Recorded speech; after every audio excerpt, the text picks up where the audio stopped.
I could not ask for a better life partner, and in my humble opinion, America could not have asked for a better First Lady. Please give it up for Michelle Obama.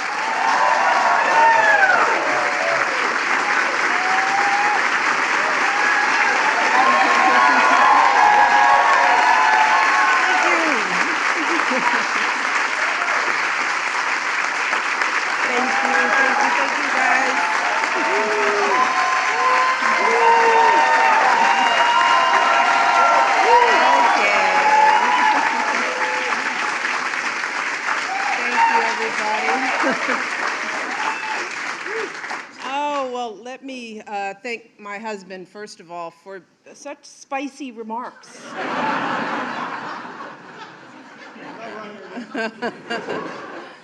And of course, thank you to Joe and Jill, President Biden, and First Lady Jill Biden.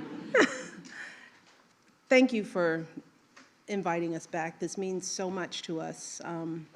We were saying at lunch that the girls have lived in this house longer than they've lived anywhere.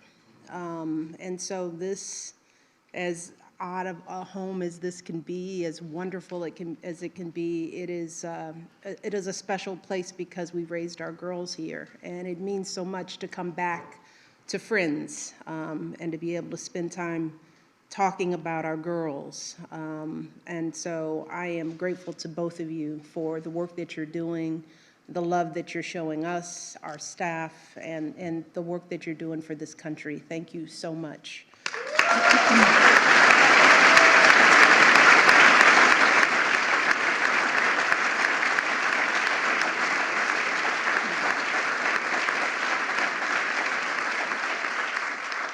And of course, to Vice President Harris, and I love to say this, second gentleman, Imhoff. Let's say it again, second gentleman. You're doing a great job.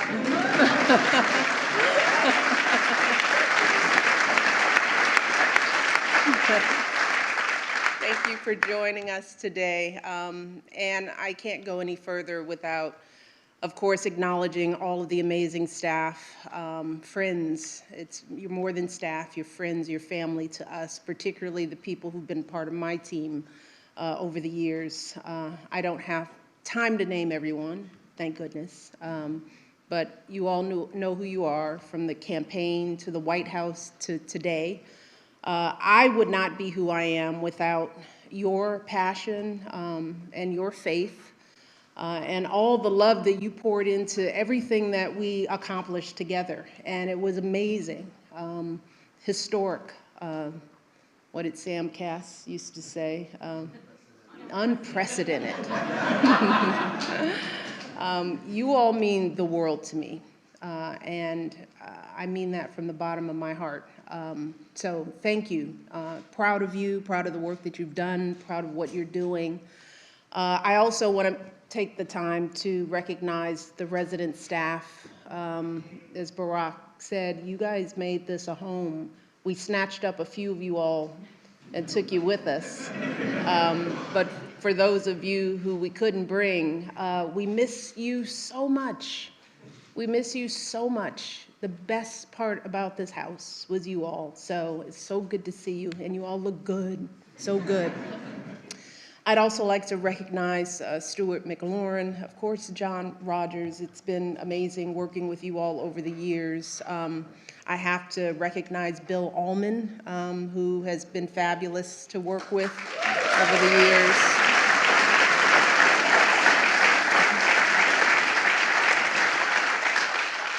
And of course, Thelma Golden and my dear friend Michael Smith for their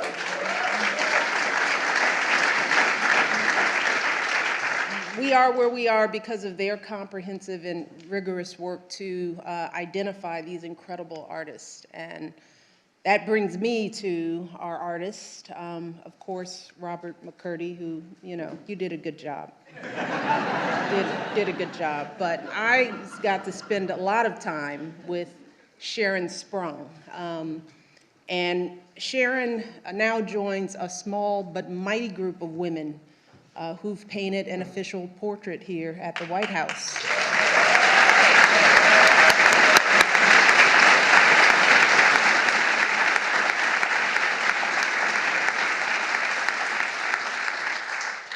And I'm thrilled that this extraordinary work is going to be enshrined forever as part of our nation's history. But Sharon, it was wonderful to work with you. You are a true spirit. That's one of the reasons why we connected. Your work is phenomenal, but it was your essence, your soul, the way you saw me, the way we interacted, and it shows in this beautiful work. So thank you for your brilliance, your artistry, and your patience. In this process. I remember I went to see the work in Brooklyn, and poor Sharon, because no one is supposed to know who the artists are, so her studio is her home. And so she had this piece in her home. You couldn't have guests over. You were frightened that it would get out. You just wanted it out of your space. And every year I thought about, she must be going crazy. So thank you so much. Let's give them both a round of applause.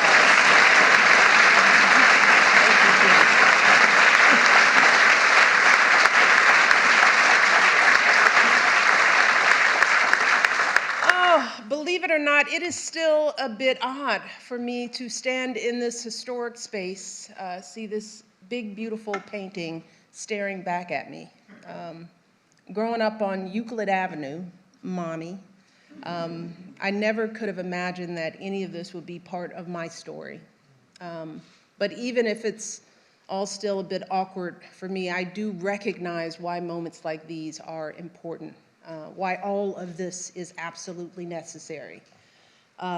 Traditions like this matter, not just for those of us who hold these positions, but for everyone participating in and watching our democracy. You see, the people, they make their voices heard with their vote.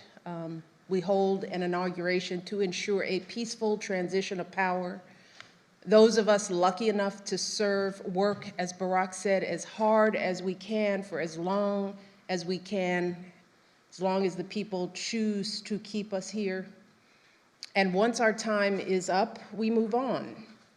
And all that remains in this hallowed place are our good efforts and these portraits, portraits that connect our history to the present day, portraits that hang here as history continues to be made. So for me, this day is not just about what has happened, it's also about what could happen. Because a girl like me, she was never supposed to be up there next to Jacqueline Kennedy and Dolly Madison. She was never supposed to live in this house, and she definitely wasn't supposed to serve as First Lady. Love you, Michelle.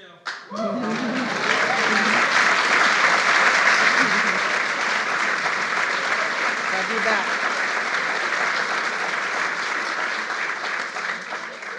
But I've always wondered, where does that supposed to come from? Who determines it? And too often in this country, people feel like they have to look a certain way or act a certain way to fit in, that they have to make a lot of money or come from a certain group or class or faith in order to matter.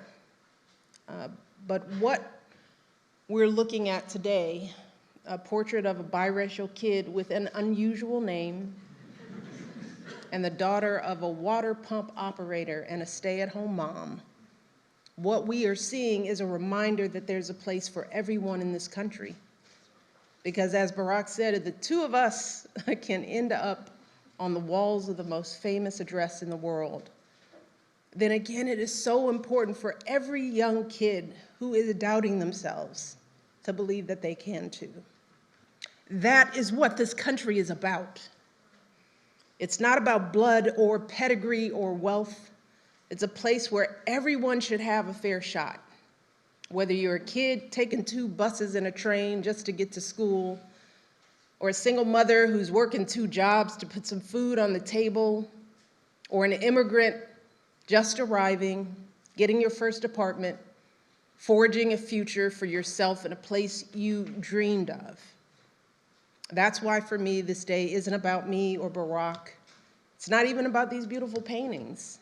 It's about telling that fuller story, a story that includes every single American in every single corner of the country, so that our kids and grandkids can see something more for themselves. And as much as some folks might want us to believe that that story has lost some of its shine, that division and discrimination and everything else might have dimmed its light, I still know, deep in my heart, that what we share, as my husband continues to say, is so much bigger than what we don't. Our democracy is so much stronger than our differences. And this little girl from the South Side is blessed beyond measure to have felt the truth of that fuller story throughout her entire life, never more so than today. So thank you to President Biden, to Sharon, and to all of you today for playing a part in this day and all the days that led to it.